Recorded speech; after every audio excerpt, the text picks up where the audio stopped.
Hello, this is Lecture 7 about modern art and modern graphic design. Montparnasse. Between 1910 and 1939, a number of modernist art styles were integrated into graphic design. Designers in Britain, France, and the United States became influenced by stylistic elements from the modern painting movements Cubism and Futurism. In Montparnasse, a parallel art scene emerged. And this is in France. A residence and studio building called La Ruche became famous as the site of 3 decades of creativity. It was like a dorm for young artists who had little money to spend on rent. And the artists who lived there include Picasso, Braque, and Apollinaire, who developed the most influential painting style of the 20th century called Cubism. The Bohemian artists who live in Montmartre and Montparnasse were openly hostile to the creation of commercial art. They really fought against it. They rejected mainstream society, and nothing about commercial art appealed to them. No established figure like Toulouse-Lautrec was there to bridge the world of fine art and graphic design. However, the fundamental stylistic elements used for abstract painting by the Cubists did have a huge impact on graphic design for years to come. Just something to think about. The author mentioned the word bohemian to describe these artists. And basically what that means is a person who has informal and unconventional social habits, especially artists or writers. So Braque and Picasso developed the style analytic cubism. And what this is its three-dimensional objects are represented on the canvas as two-dimensional abstractions. Rounded forms are reduced to hard-edged geometric shapes, and cubists favored neutral subject matter, mainly still life and portraits. So basically, how does the term analytic work in this process? What the painter does is they analyze solid forms and then transfer them to the canvas via flat facets as a representation of the subject. If you can't tell, if you look really closely at this painting, what actually is represented here is a woman. Around 1912, Picasso and Braque created a second cubist technique called synthetic cubism. And what synthetic cubism is, it's an image-making process that actually works in the opposite direction as analytic. The artist synthesizes an object out of a mix of abstract parts. So the Cubist movement was really responsible for establishing the significance of the new medium of collage. If you remember, the Dadaists actually used collage as well. But you can tell here that this painting was actually created from different elements that were put together to create this still life.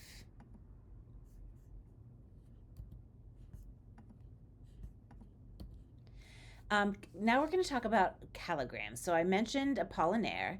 He was actually a poet and a friend of the Cubist artists. And what he did is he created experimental poetry that would also have a significant impact on graphic design and typography. His calligrams were a form of concrete poetry, and they were clearly influenced by the principles of the Cubist technique. Concrete poetry is a type of poem in which the visual structure of the words and the typography are designed to complement the meaning of the text. So you can see here, Bizet uses a series of lines to disrupt any linear narrative and replaces it with a sense of overlapping verbal messages. The fragmented pieces of his imagination are combined to create a meditation on the experience of war. The name of this is Visée, which is aim. The title refers to a device used to aim artillery shells. This is Apollinaire's piece called Il pleut, which means it's raining. The following lines appear to represent rain on a window pane, while at the same time reinforcing the rhythmic cadences of the poet's voice. And now we get to London. So this is all about the London Underground. Designers who use the stylistic elements of Cubism and its related movements are called modernists. Because of the daring nature of their work, the modernist graphic designers in Europe were limited to their ability to find consistent employment. The London Underground was actually the first venue where modernist designers could find work.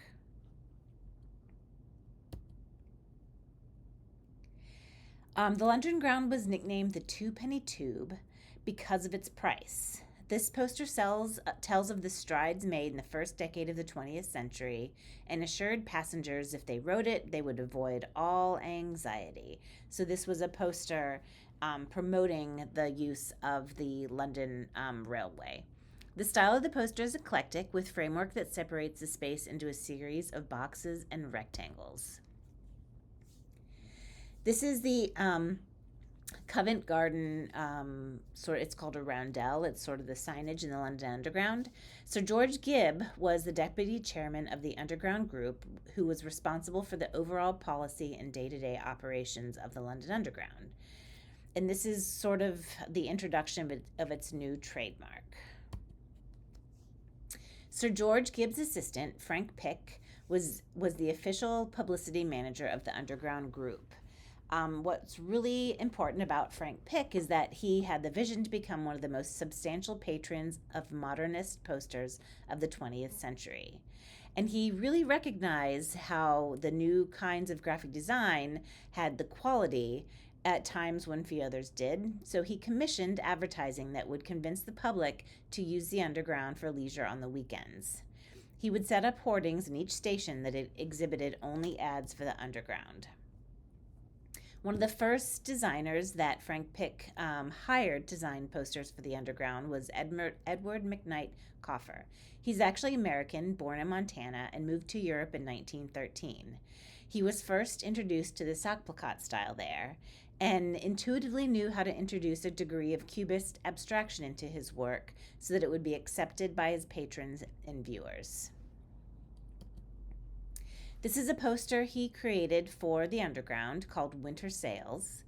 It shows how he integrated provocative cubic abstraction into his designs. He added three-dimensional hand lettering, but infused with cubism, the shadows break away from the letters. He remained one of Pick's top designers for decades and created over 120 posters for the Underground. Throughout his career, he sought to bring more and more early modern styles to the British public and led a number of advertisers to embrace Cubist design.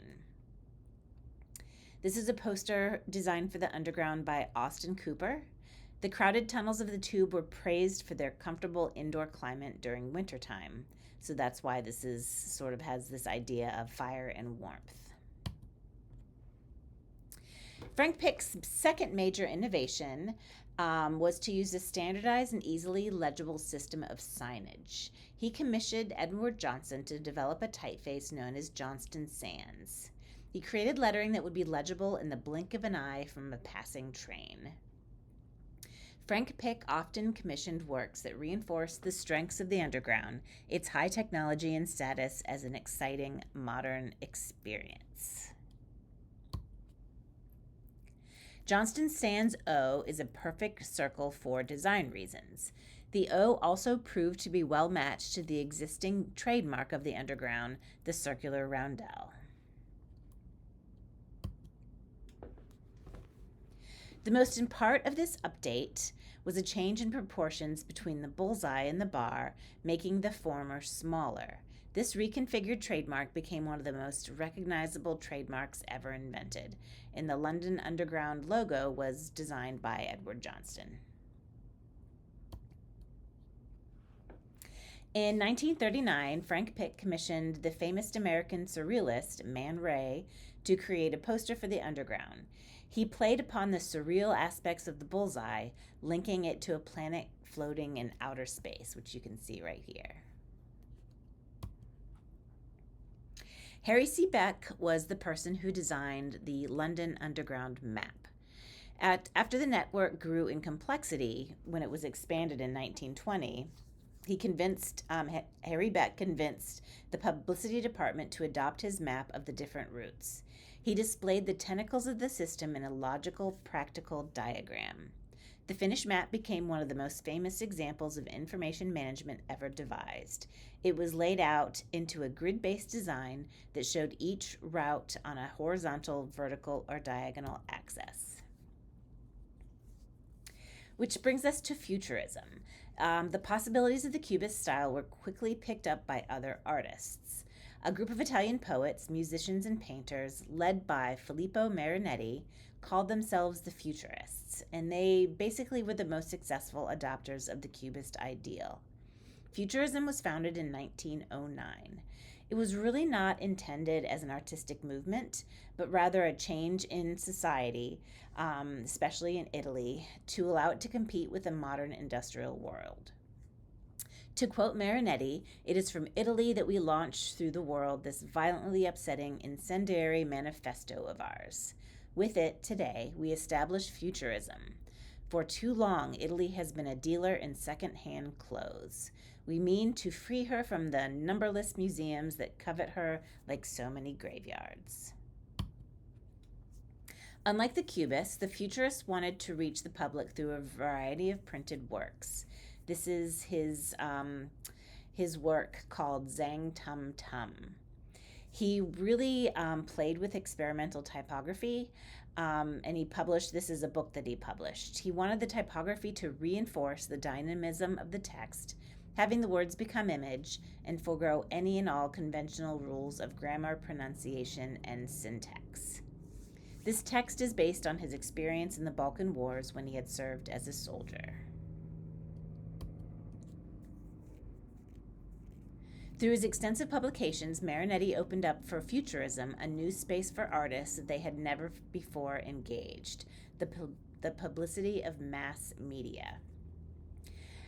They also used a consistent visual style that expressed the group's love of speed and dynamism, and that is an important aspect of Futurism, speed and dynamism, which really extended even into their stationery. And you can see even this graphic itself looks like it's running off of the page.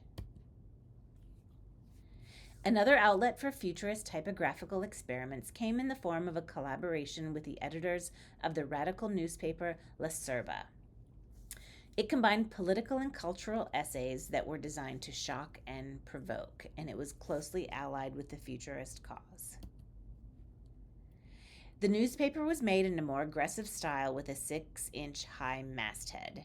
You might not think this looks very exciting or provocative, but the anarchic energy of the Futurist typography hit the reader with full force, and this probably was more visible on the inside of the publication, which we don't really have any images of.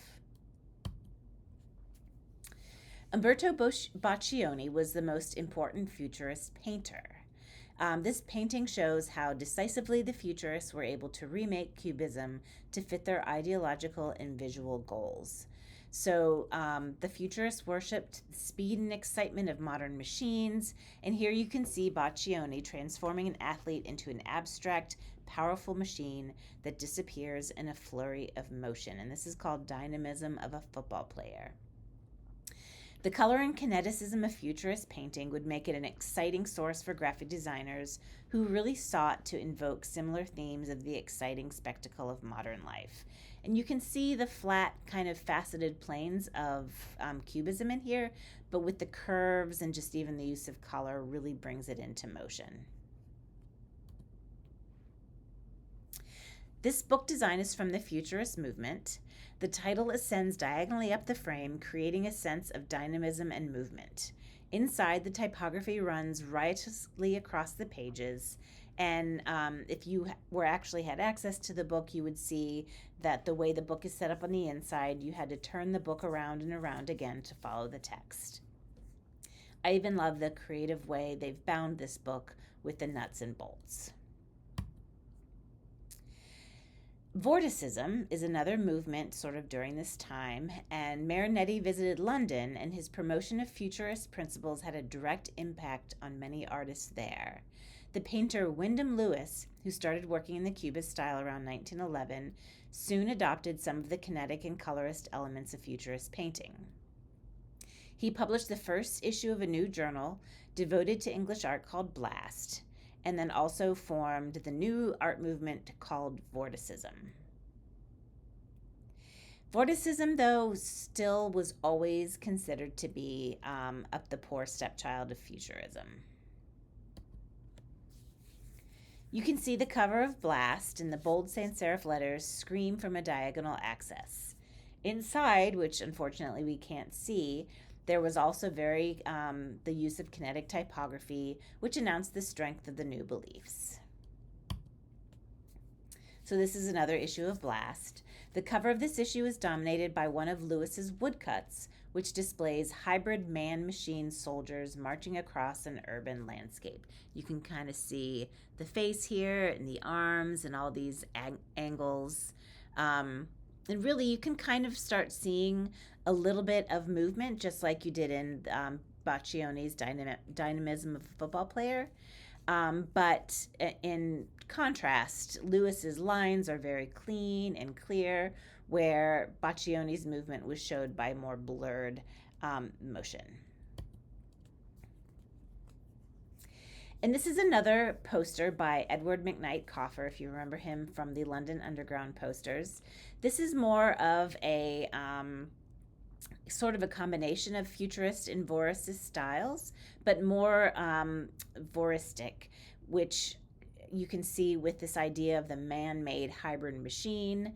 The muscled arm kind of represents the raw power in the underground.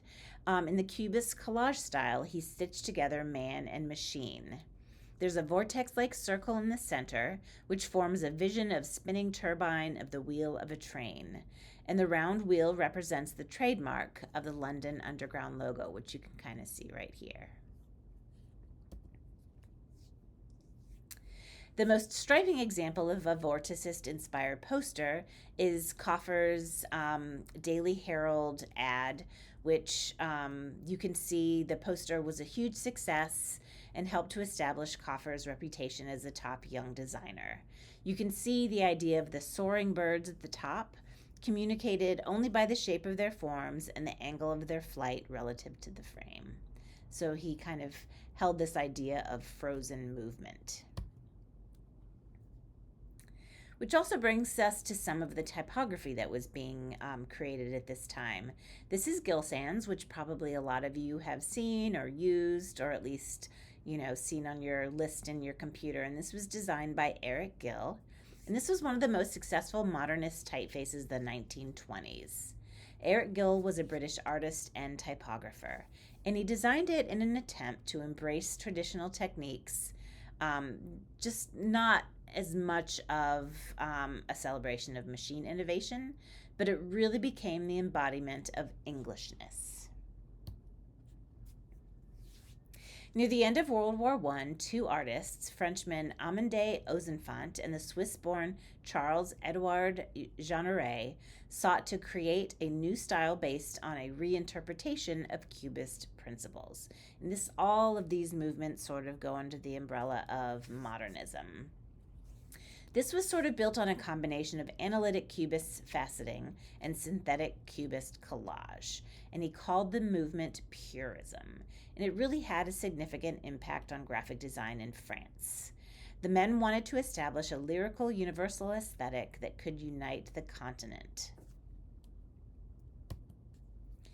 This painting, Guitar and Bottles, combines contemporary machine idealism, which, in other words, clean geometric shapes, with classical references.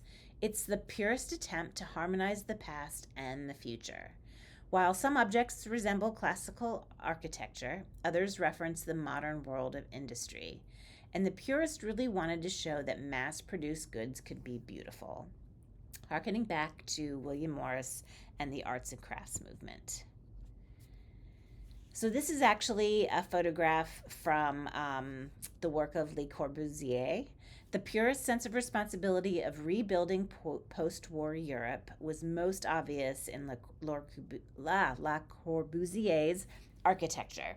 He really felt that modern architecture needed to combine a classical harmony with modern materials, and that this balanced combination of past and present could serve millions of working families. His work was actually highly functional, which would become the basis for 20th century urban housing.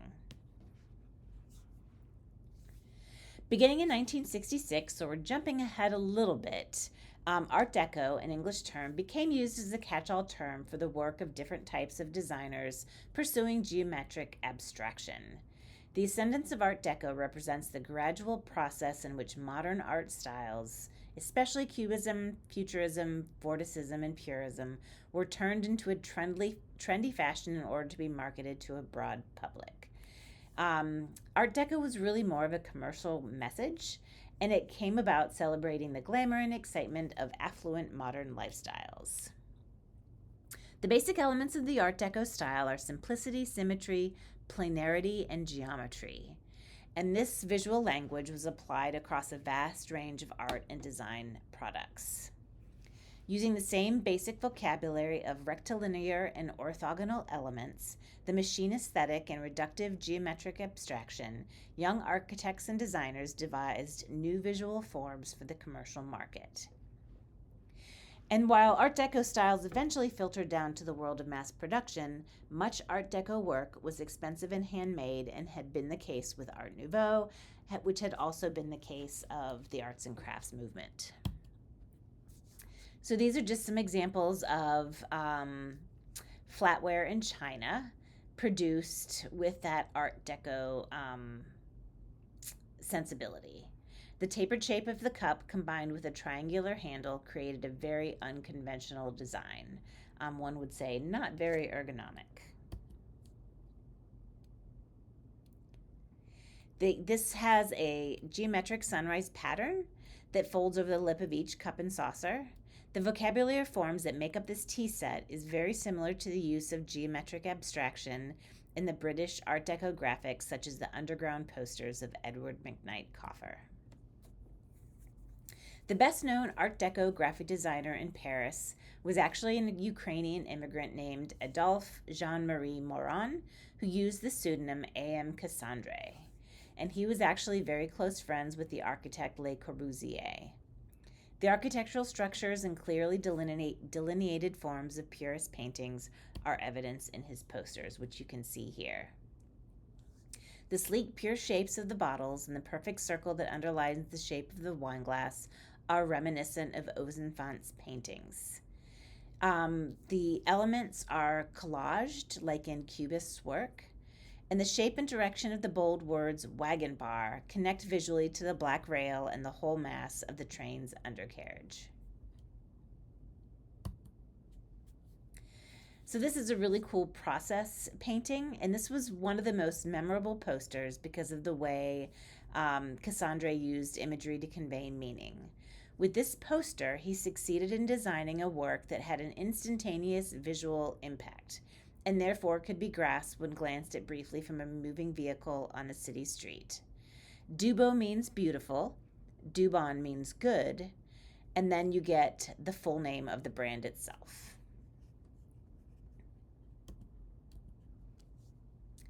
This is another poster by Jean Carlu, which is also a reminiscent of Purism. The doorman is styled in a reductive geometric fashion, so he's made up of sort of very geometric shapes. His body is a rectangular shape, and the little girl is framed by a triangle. Jean Carlu was trained originally as an architect, so there's a lot of architectural forms that just came natural to him. The poster is aimed at a middle class, and the store name emphasizes economical prices. Which brings us to another example of Art Deco stylistic method called streamlining. This style uses clean, sweeping curves to create a sense of movement. This ill-fated French ship, the Normandy, symbolized the glamour and wealth of the consumers of Art Deco. It was really designed to serve a very, very narrow slice of rich European society. And then the interior spaces were designed in the Art Deco style. This ship is considered ill-fated because a fire broke out in 1942 during the ship's conversion for military use, and it was flooded with water, causing it to roll on its side, and was sold for scrap in 1945. And this is a poster by A.M. Cassandre to promote the Normandy. And you could see how the poster shows the prow of the ocean liner looming over the text. He treated the mast of the ship reductively, like a bottle in a purist still life.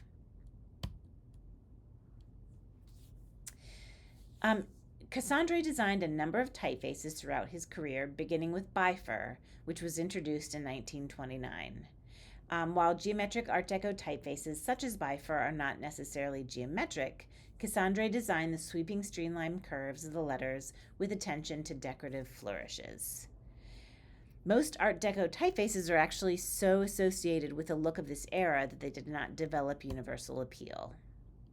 And as you can see here with Broadway, which some of you might be familiar with, and then on the right you can see Cassandre's Bifur typeface. The American type founder Morris Fuller Benton's Broadway is titled to suggest the connection between the stylized letters and New York City's famous entertainment district. Peignot was designed to be both legible and readable while retaining some of the unique abstract or geometric styling of Art Deco. And this was also designed by A.M. Cassandre.